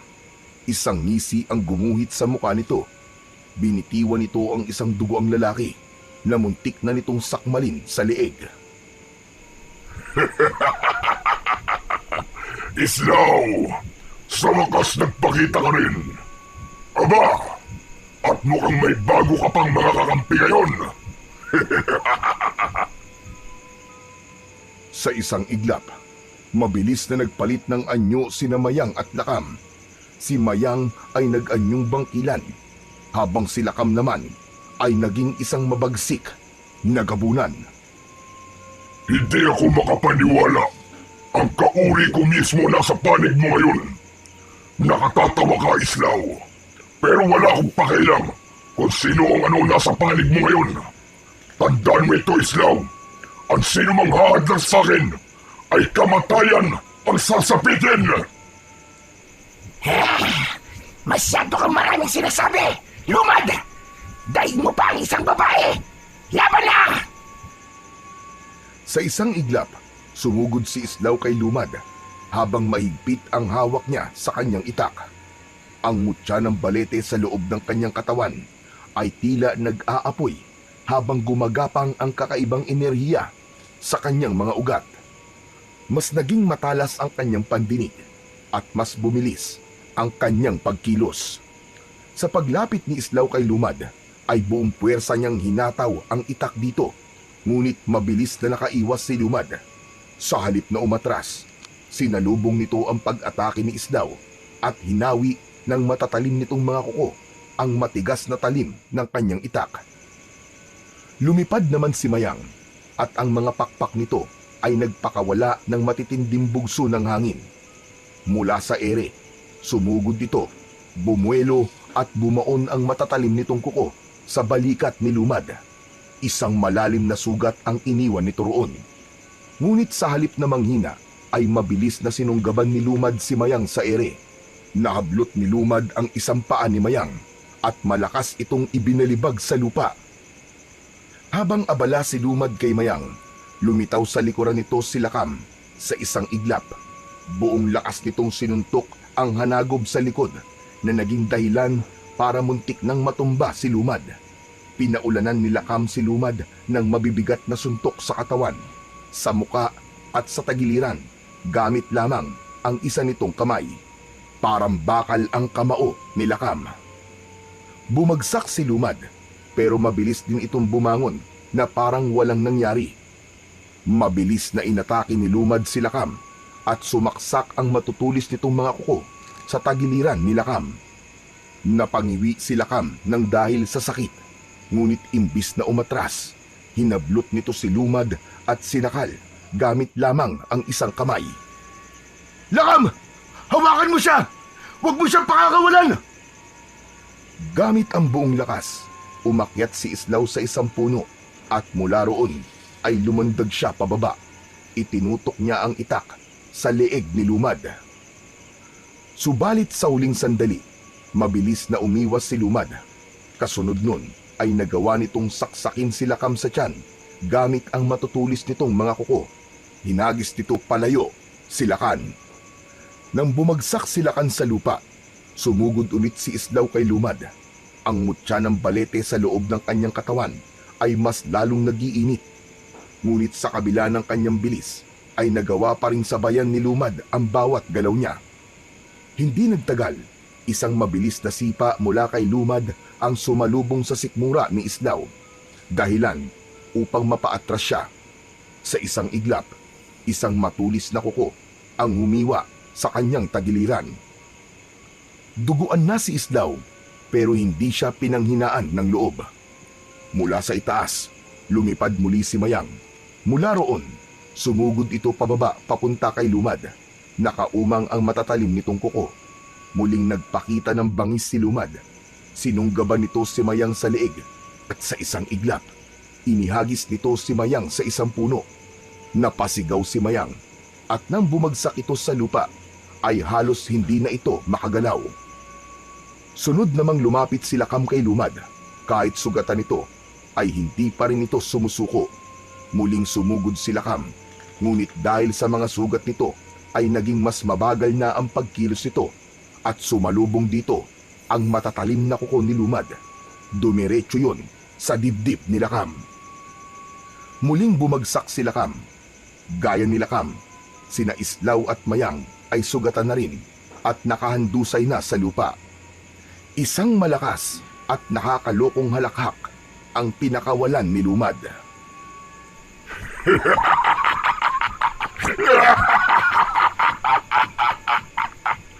Natatandaan mo ba ang sinabi ko nung muli tayong nagkaharap, Islaw? Sa susunod na pagkikita natin ay papatayin na kita. At ito na ang gabing yun, Islaw. Papatayin na kita. Tatanggalan ko na ng pag-asa ang bahay na ito na makakalaya pa sila sa mga kamay ko.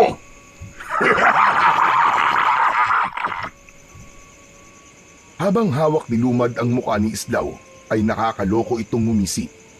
Itinaas nito ang isa nitong kamay at kahit paano ay tinanggap na ni Islaw na yun na ang katapusan niya. Ngunit bago pa siya mapaslang ni Lumad, ay biglang tumayo si Lakam sa kabila ng mga sugat nito. Inilabas nito ang isang supot at mabilis itong tumakbo patungo kay Lumad.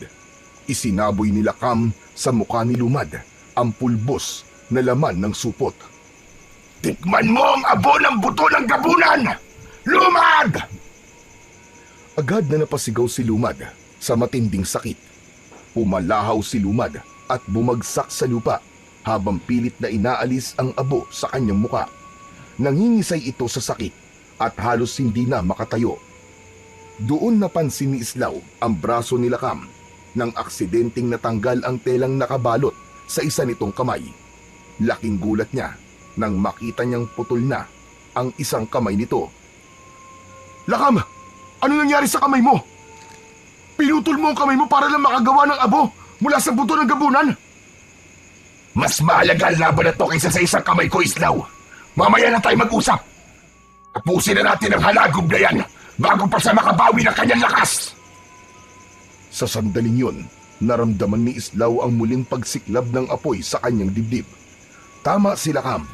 Hindi yun ang oras para sa mga katanungan niya at hindi nila pwedeng sayangin ang pagsasakripisyo ni Lakam sa isa nitong kamay. Sa pagkakataon na yun, ay nagawa na ring tumayo ni Mayang. Nakatingin silang tatlo at sabay-sabay silang sumugod kay Lumad. Si Islaw ang unang umatake habang patuloy na pinalakas ng mutya ng balete ang kanyang katawan. Mabilis siyang sumugod kay Lumad at buong lakas niyang tinaga ang balikat nito. Bumaon ang itak sa laman nito at lumabas mula roon ang maitim na dugo. Sunod naman na umatake si Mayang. Muli itong lumipad ng mataas para bumuelo at saka ito bumulusok pababa. Malalim na bumaon ang matatalim nitong kuko sa likod ni Lumad. Pumalag si Lumad at pilit na dumepensa kahit nangihina na ito. Malakas na sinipa ni Lakam sa sikmura si Lumad na naging dahilan para mapahiga itong muli. Muling nagpakawala ng isang matinding pag-atake si Islaw gamit ang kanyang itak. Pinuntirya niya ang leeg ni Lumad. Paulit-ulit niya yung tinaga hanggang sa tuluyan nang humiwalay ang ulo ni Lumad sa katawan nito. Nang tuluyan na nilang napatay si Lumad, ay tahimik na nagkatinginan ang tatlo. Pare-pareho nilang ramdam ang sakit na mga sugat nila at ang bigat ng kanilang pinagdaanan.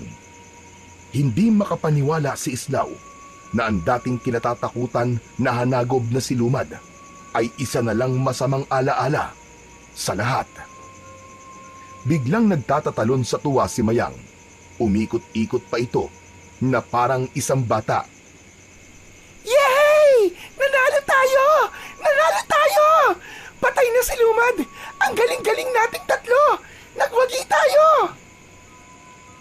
Napailing na lang si Islaw sa inasal ng bangkilan, ngunit hindi niya napigilang mapangiti.